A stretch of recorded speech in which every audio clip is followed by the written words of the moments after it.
talked about observing Christmas on one hand, and then on another hand, entering into a practice called keeping Christmas. And let's remember that in this season that is so full of His presence, I often find myself wondering what gift I might offer Him that would truly touch His generous heart and honor the challenging mandate of His teachings and His invitation to keep this holiday in the greatest tradition. Over the years, that inquiry, that wondering, has yielded a rich treasure of insight, and also, along with some comfort and with some redemption, embracing the spiritual discipline of endeavoring to see my world through the penetrating clarity of His wisdom is a grace-filled and an eye-opening process. When my practice remains committed and diligent, it never fails to reveal another layer of cherished opinions, expressing their chagrin, turning my cognitive garden into a rock and a hard place. Has anybody been there? And therein lies the challenge of embracing authentically the path of the Master. He calls us on our stuff. As we say around here, the truth will set you free. But first, it'll piss you off. If you've got trouble with that, stick around. Stick around. He doesn't let us get away with the dubious liberation of the kind of intellectual gamesmanship that Chogyam Trungpa labeled spiritual materialism. No, Jesus cuts much deeper than that. He exposes our intellectual pretense and nails us to the cross of sacred action. Pick it up and follow me, He demands. Document the sincerity of your love for me by keeping my teachings with impeccable integrity. He was very clear on that. He left no room to waltz. Consider John 14, 21st verse. He that hath my commandments and keepeth them, he it is that loves me. Do you have His commandments? Are you really clear on the invitation to grace He revealed to us? And do you see very clearly how they weave themselves into the everyday activity of our minds, thus our hearts and our lives? John 14:24. He that loveth me not, keepeth not my commandments, His commandments. Are we clear on those? Primary commandment. Lay up not for yourself treasure where? On earth. How many have created a moment of frustration or agitation in the last day because something wasn't going right out here in the world? Right according to the gospel of me. Yeah. And I can't tell you how many times God screws it up. Jesus comes along and says, sorry, friend, if you'll stick around for a while and judge not the partiality, but judge the full content of this moment, you'll realize sooner or later the grace that's built into every moment of your lives. And you'll see how that it's all got a great grand design to open your eyes and your hearts to the grace that's available to you all the time. All the time. And I ask myself, am I clear on that?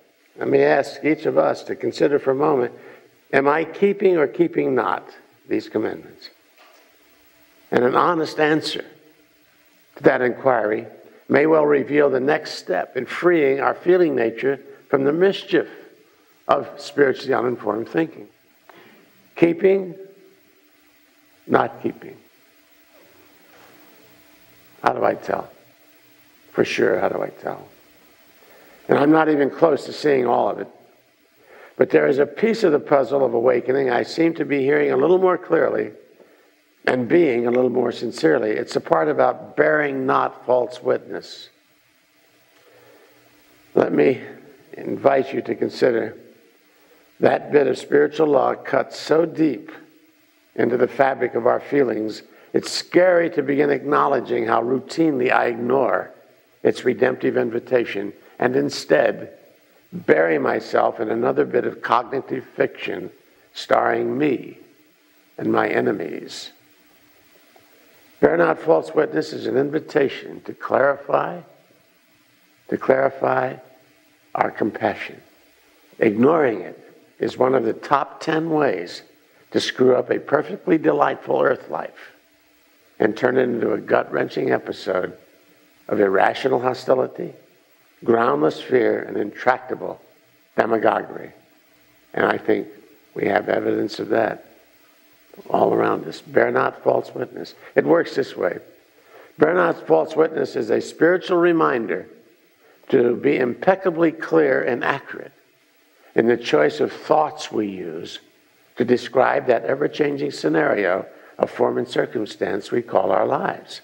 For example, it's a pre-dawn midwinter morning. You stick your head out the door to check the weather, encounter freezing rain, gusty winds, and a wind chill below zero. Those are the facts. True witness so far, no problem. So far, so good. You shut the door, proceed to the bedroom to wake up the spouse and kids. Someone asks, "What's the weather like this morning?" You reply, "It's a stinking, miserable, rotten day, not fit for man or beast." You see the difference? Is it cold? Yes. Is it freezing rain? Absolutely. But it's not stinking, miserable. Rain is only wet. Miserable is in your mind. But it makes all the difference, doesn't it? You wrap yourself right, wrong, beautiful, ugly. Every time we use our mind to create a cruel or demeaning characterization of someone, if we spread baseless allegations, if we give voice to spurious interpretations and boneheaded speculations, or mentally label another human being wrong because they haven't accommodated some rigid notion we have for what they should or shouldn't be doing, saying, or believing, we are engaging in the deception of bearing false witness. In that process, we deny ourselves the grace of drinking the sweet nectar of God's cup of peace and loving kindness. Watch the mind. Watch it like Krishnamurti suggests. Watch it like you'd watch a rattlesnake. And when you catch it defining you, yourself, or another human being with a pejorative label, choose not to agree with the deception. Acknowledge the thought as false witness. And let it go. We are all children of God going to the school of life, doing our best to wake up. Let that be your all-purpose description for every being you encounter on the path of life, regardless of what they might be bringing to you in terms of their activity in the moment. Here I am again in the school of life with a child of God who's sharing something with me that seems to be true and necessary for him in the moment. If we will limit our description of all our brothers and sisters to that, you'll never create a barrier between you and another human being's heart. You'll recognize them because you're telling yourself the truth about them. You'll see the Christ in them all the time. Here I am again in the school of life. With who? Look around you. Children of God. Sharing whatever seems to be true and necessary for them in the moment. Can it be as weird and off the wall as possible? Absolutely. How many of us have not done some rather radical things from time to time? But that doesn't ruin us forever. All it takes is somebody to tell me the truth about me. Beware what you tell yourself. Observe everything.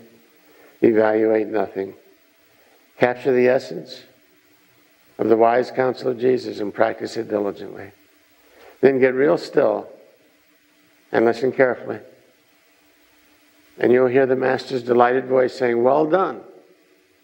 Well done, good and faithful servant. It's the finest Christmas gift you could have possibly given me. You are indeed my child. Merry Christmas and enjoy the grace." Go for it, gang.